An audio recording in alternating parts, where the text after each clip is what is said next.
Vice Chair. Big it up for her, obviously. The Commonwealth Equity Network Chair, Vice Chair, and the Tonga Leitis Association, am I saying that correctly? Program Coordinator, yeah. And then we have somebody we heard from yesterday, Steve Letsike, MP, who's the Deputy Minister of Women, Youth and Persons with Disabilities in South Africa. And Sruti Mohapatra, who's the Vice Chair of the Commonwealth Disabled People's Forum, India.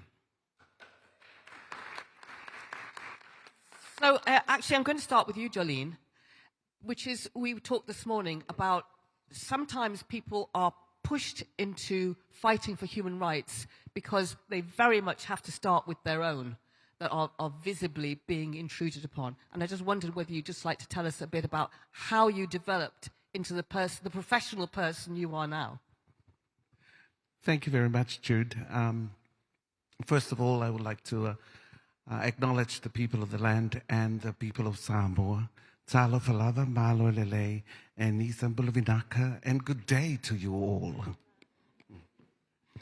My life started, I guess my experience started when I was back in school, when I was still in my little khaki pants and I was always being mocked. I was always being stigmatized just because of the person I was. I was always flamboyant. But the difference between some of our ladies back at home was I was always a fighter. I was always a fist fighter. I will never let anyone go without being slapped. If anybody says the wrong thing to me, I will turn around and slap that person, or I will fight back. Okay, so careful in the coffee queue, folks. But then when I grew up and started, working as a human rights defender, it started when the first person was first trans person who was brought to Tonga by her family to die in Tonga because she had AIDS. And because of that, and because she was a trans person, everybody started calling us AIDS instead of our names. So everywhere we'd be walking down the street, walking to catch the bus, someone would turn around and say, "Hey, AIDS." And that started a thought, and working closely with the Ministry of Health and two uncles of mine who were leading figures on HIV awareness programs. And that's how we started. We actually started the Tonga Leitis Association to educate our own community on safe sex. Sorry, but I have to use those words because it's, so it'll be clear to everybody. And HIV awareness, how to take care of themselves, and of course, human rights issues, that they have the right to be themselves. So my work started from there, and then it went from there to platforms in starting the Tonga Leitis Association in 1992. From there, we started the Pacific Sexual Gender Diversity Network in 2007 because we were invited to an Asia-Pacific conference in Australia, and we walked in, there was no Pacific Islander over there. And they said, "Oh, but we have Australia and New Zealand." I turned around and said, "No, I'm sorry, nothing against New Zealand and Australia, but if you want to see the real Pacific, this is the real Pacific." Okay? Flowers, everything. You cannot, all these small Pacific islands are always, neglected. And you cannot say that Asia Pacific is this. No. And that's how we started the Pacific Sexual Gender Diversity Network. And from there, I moved my way into the first Pacific person to be involved with the International ILGA World Conference, ILGA World organization. And from there, I am now with the Commonwealth Equality Network. Yeah. Okay, so I just wanted to give that example. It's a long way from being bullied in khaki shorts to sitting on a stage, with the amount of knowledge you have, representing very wide needs in communities, but also educating everybody as to why they can, through deliberate bias or just stupidity or ignorance, make people feel excluded, which is really the subject of our panel, like how to leave no one behind. Steve, I mean, you also, I think, have been driven by both personal experience and then the need to demonstrate representation of people who feel invisible. Would you just talk a little bit about, your journey? No, thanks, Judy. I think coming from South Africa and being born in South Africa, and the history of South Africa in terms of apartheid, an oppressive system. Intersectionality has always been part of this. But at a very young age, at the age of 13, we navigated in the school system the transition of apartheid government into democratic government. And as a young person, you get involved in that activism at a very young age. I was recruited by the Congress of the Student, which was operating at a high school level at the time, but fighting for education system that also speaks a language we can understand. But and also the fact that one was involved at that time also in the youth league, of the African National Congress. But as years were going by, something that relates to me, whether at the time it was around gender expression or identity, because it wasn't so much of sexual orientation at the teenage years. Sexual orientation is when you are attracted to somebody else. But at teenage years, when you are not attracted to anyone, it's not so much about your sexual orientation, but so much about your own identity. And I think we did not have a template. You are growing up in a heteronormative environment. The only people you see is your mom, your father, it's your grandparents, it's your neighbors who look the same. And we never had templates. And even if you see someone, they never speak about it. And I think for me at that young, very tender age, I needed something that speaks to me beyond everything that, speaks to the oppressive systems that we are challenging on a daily basis. And that's how I really got to start learning and start to reach out more than just the community that I belong to. Because you can imagine black people were segregated. You are all in a township. You are outside CBDs, outside centers of economy. So for you to get out of your village, your township, you would need to really get out to get to learn more information and get that. And that's how I got to be involved and volunteer, I think around the age of 15, 16.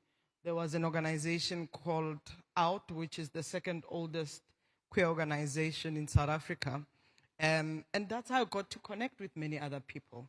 But I think part of it is that one then became much more involved in the social justice movement to deal with quite a lot of, inequalities, gender issues, seeking justice in whichever way, including public health and so forth. But I did not leave my political home. I continued being part of, my own political home. But I think the emergence even of going through school, going through varsity, allows you also to open up in your knowledge and in your understanding of how development works on its own. My first job, official job, was in government, and I did not enjoy it, and I left 2 years later. It was social development. I just thought everything is just slow, moving slow, and I needed to be out. That is true. Yeah, I needed to be out of the system. I just didn't want the system to trap me, and I got involved in civil society much more, and things were moving. We looked at policy work, but a lot of it personal is political.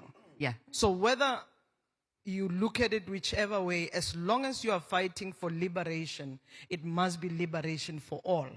And it's not only just about you, it's people around you. And every now and then you experience that everybody experiences inequality. And you have to stand up because you have experienced it, you know it. Somebody is experiencing it, and you need to build solidarity. So every now and then, our conscience builds in us to make a world a better place. And that's how I consistently, personally, but also professionally, continue to be part of the social justice movement. Yeah. And I think this is a really key thing, isn't it? That we understand, that we empathize through other people's pain, through our own pain. Sometimes we're not happy to acknowledge our own pain because sometimes pain is shameful, or we're encouraged to feel it's shameful. Actually, shame is a fantastic galvanizer, as is anger, if you can hold the pain and recognize that it's been put on you as something which is not, of your doing, and you can use it. So, Sruti, I'm going to come to you. I mean, I have currently no visible disabilities, but I'm assuming I will have, because if I live long enough, I'm assuming I will have. I don't know whether you've always had visible disability, but that, in a sense, I mean, a bit like the color of your skin or your outward-facing gender, etc. It's like it's unavoidable in terms of bigotry, because people kind of instantly can put you in a box. How did you make sure that your box was of your own definition? Namaste from India, Talufa. Now, I would just describe about my disability. I'm sitting here in front of you on a wheelchair because a bus hit my car and broke my spinal cord at the level of my neck.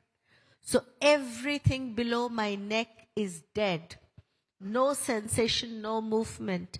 And if I don't sit on this chair, which has a high back, just with a touch of one finger, if you touch me or poke me, I will fall down. I have no balance. My fingers have all been impacted because of the disability. I was on the other side, a gold medalist all through my career, a national debating champion, a national basketball player, and this one accident, and it brought everything down. In no time, I was unwanted.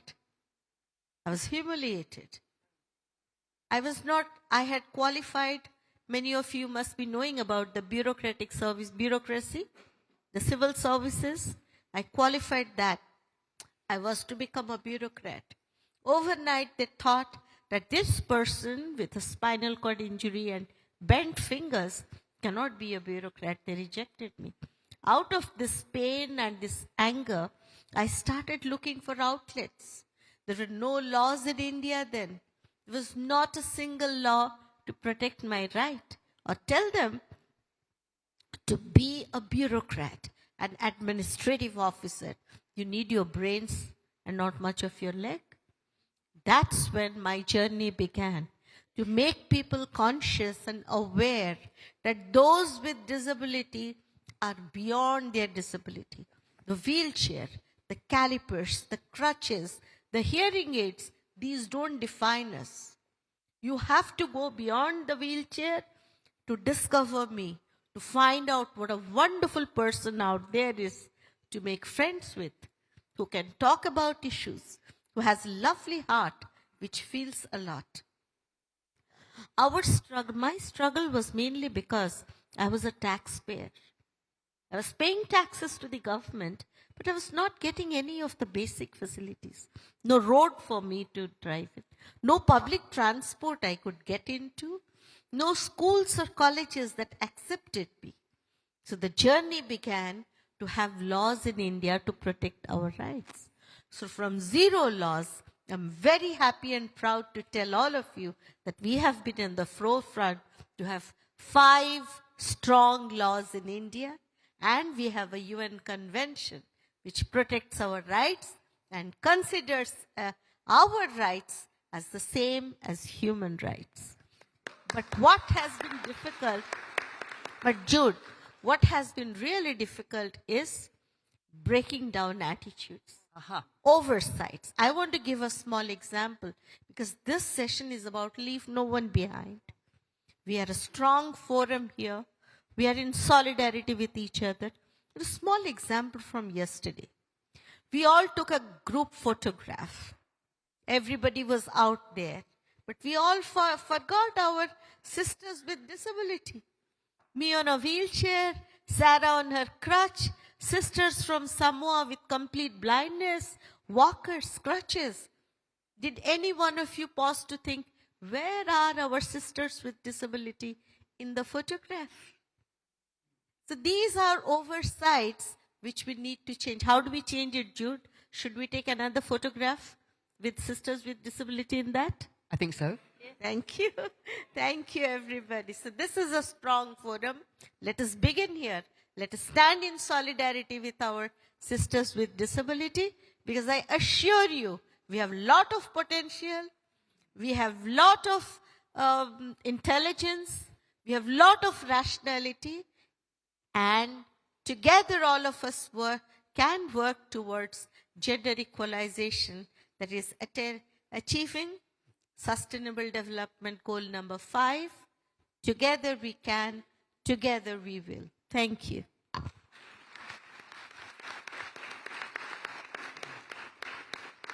So, Sue or Helen, I don't know anything about your lived experience. And honestly, this is not, a therapy session. But I think that it's often the case that people who have absolutely visible reasons for having been rejected or isolated or not included are often expected to do the labour of making the change happen. But that is not always the case. There are other people who also throw themselves into that labour for whatever reasons. So I'm interested to know from you, Sue Ellen, where your heart began beating strongly around human rights. What was it that motivated you? Well, thank you very much, Jude. And talofa lava, and good morning to you all. Welcome to another very warm morning here in Samoa. I hope you're enjoying the warmth.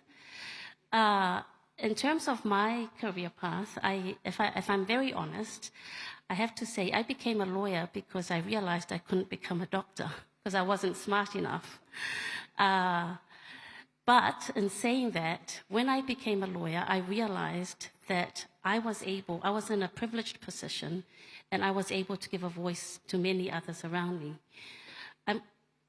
I'm very privileged that I grew up surrounded by many inspirational people.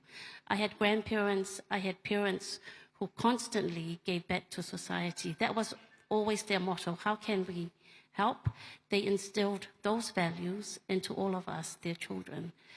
I also have to, listening to my colleagues here on the panel, I feel very humbled to be amongst such amazing people who have done amazing work already. I have to acknowledge my privilege because I grew up with amazing parents who provided a safe and empowering home for us all. I realized that is a true privilege. In my current job, my boss is a woman, a very strong woman, the Honourable Prime Minister of Samoa, who has been an inspirational leader, not just here in Samoa, but in the region and also on the global stage. I feel very privileged that I have a boss like that. I work in a profession which is now dominated by women. It wasn't always, but it is now dominated by women. And as I said, I'm particularly honored and privileged to be on this very esteemed panel of ladies up on the stage today. And I look forward to hearing more from their insights. Thank you, Judy. Thank you, Swan. I think it's important to recognise that if you are born with privileges, well, we're all born with some privileges, actually, unless we're in exceptional circumstances. We have some privilege and some agency. And it's important not to feel guilty if you have been born into a situation where you have the rights that other people wish they had. Because everybody wishes to have the rights to be able to live a happy, even life. And if you've got those rights already in some way, then the main thing is not to squander them, but use them well for other people. So I think, sometimes people can be embarrassed to sort of jump in and get involved because they think, well, I know nothing about this, it's nothing to do with me. But believe me, if you leave it always to other people to solve their own problems on their own from a place where they have less agency, then that's not a good thing. So I think it's important that, this idea of solidarity is to put privilege and isolation together, and then you can really make change happen. Again, I'm not making any assumptions, Heike, about your life, but tell us a little bit about, because when I said to you this morning, can you tell us a little bit why you were so enthusiastic about being in this arena? You looked a bit shocked, as if it was nothing to do with your life, but of course it must be. So, thank you very much. Thank you, Jude, for this question. And in fact, yes, it really prompted me to think about what it was that, propelled me into this work on human rights. It's really going back to my teenage years, I suppose, because I always felt this very strong sense of justice. And when I remember one of my very first and early memories as a child was that corporal punishment was still allowed in Germany 50 years ago when I was a little child. And in my very first year in school, I had my knuckles rubbed by my teacher.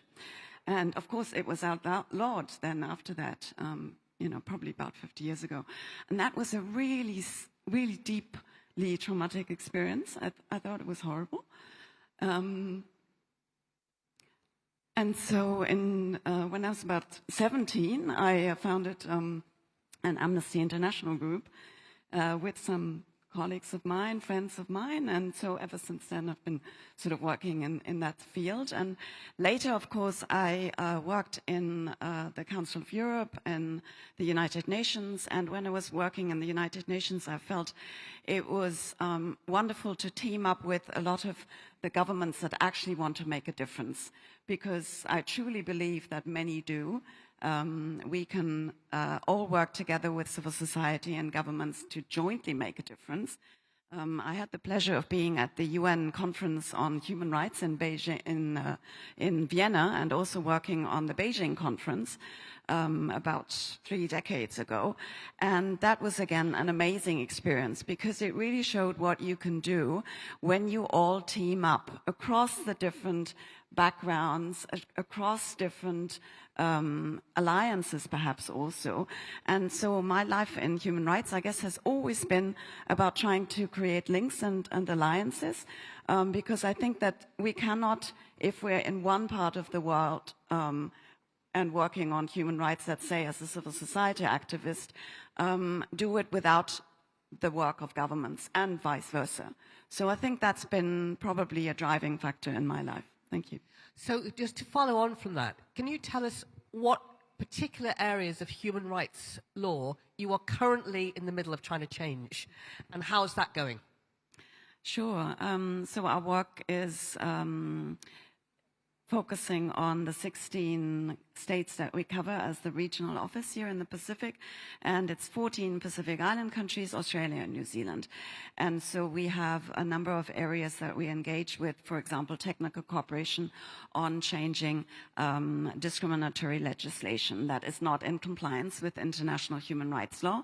Many of the countries here in the Pacific, of course, have ratified important conventions such as the Convention on the Rights of Persons with Disabilities, or the Convention on the Elimination of All Forms of Discrimination Against Women, or the Convention on the Rights of the Child. And we help them at their request and also at the suggestion of many of our international human rights mechanisms to actually bring these pieces of legislation or policy or practices into compliance with their international commitments, because the commitments are voluntary.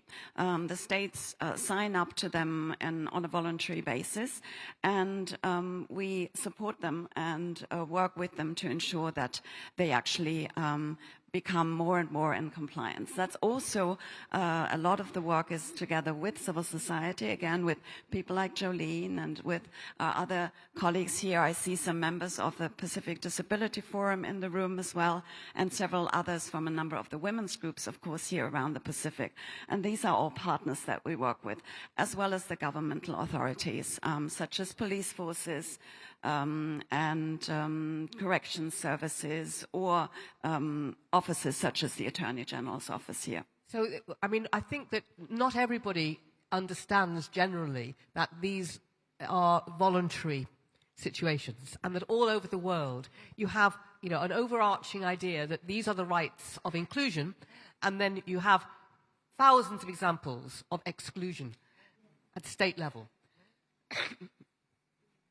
It comes from a cultural attitude in general, doesn't it? It comes from a society going, well, we know you're telling us we ought to do that. We don't feel like doing it. We don't want to do it. Our people don't want us to do it, etc. So there's always this battle about a cultural attitude versus a legal idea. Are there any particular battles that you're currently involved in that you're trying to move the dial, maybe that we can even help with? Thank you very much. Yes, I think one of the battles that our office is involved in, but really with the alliances of others, is to ensure that we maintain the civic space that we have here in the Pacific. Especially for women human rights defenders, anyone who is really engaged in defending the rights of women and girls to be free from violence, to ensure that persons of diverse sexual orientation and gender expression, really anybody who has a and experiences multiple discriminations, which is really the intersectional nature of our work, can live in freedom, dignity, and with their full rights here in the Pacific. And I think this is important because we have seen some attempts to curtail civic space, so freedom of participation, freedom of expression, right to access information about various issues, including, for example, information about the risks of a certain measures taken against climate change. We have seen that not all women human rights defenders are able to stand up for the rights of the most disadvantaged and marginalized women in some of the countries here. We still see, unfortunately, egregious violations against women who are subjected to very horrendous forms of sexual and gender-based violence. But we also see amazing alliances, such as the Pacific Human Rights Network, Human Rights Defenders Network, that we support from our office and who've been working for about 5 years very, very diligently to expand their network beyond Fiji, where they were originally based, to all of the countries of the Pacific. And these are the kind of long-term investments that we hope to foster with our office. Okay, so this is an important thing to recognize, is that human rights lawyers around the world are often experiencing quite a lot of pushback, that they are themselves discriminated against, they are themselves isolated, they're targeted, sometimes they're killed, etc. And that's the reality. And for people who are defending issues around climate change and around women's rights and trans rights, etc., it's getting to be a very difficult space. So for those of you who are not directly involved in that, I think this is where solidarity really counts. And it's where education counts. Because when people chat about stuff, you have to know what stuff you're talking about. So, Joleen, I'm going to come to you because some of the rights that are violated are to do with cultural practice, which actually is inappropriate in terms of the original cultures anyway. I wonder if you'd just like to talk a little bit about, your research, your knowledge, what you'd like us to understand. Thank you, Jude. I'd like to take us back, before I go into the cultural side, I'd like to take us back to pre-colonial times. What we need to remember is that LGBT people or Fa'afafine or Leitis were always there before Christianity came into our shores. The only difference is we didn't have gender. There was no labeling until Christianity came into our shores. Then we knew about the difference between a man, a woman, a gay, a lesbian, or whatever, But we never labeled them when we were, in the olden days. Even when we read our history books, there were never any words to describe anybody that is different. And in our country and communities, Fafafine in Samoa and Leitis in Tonga are always, we do not conform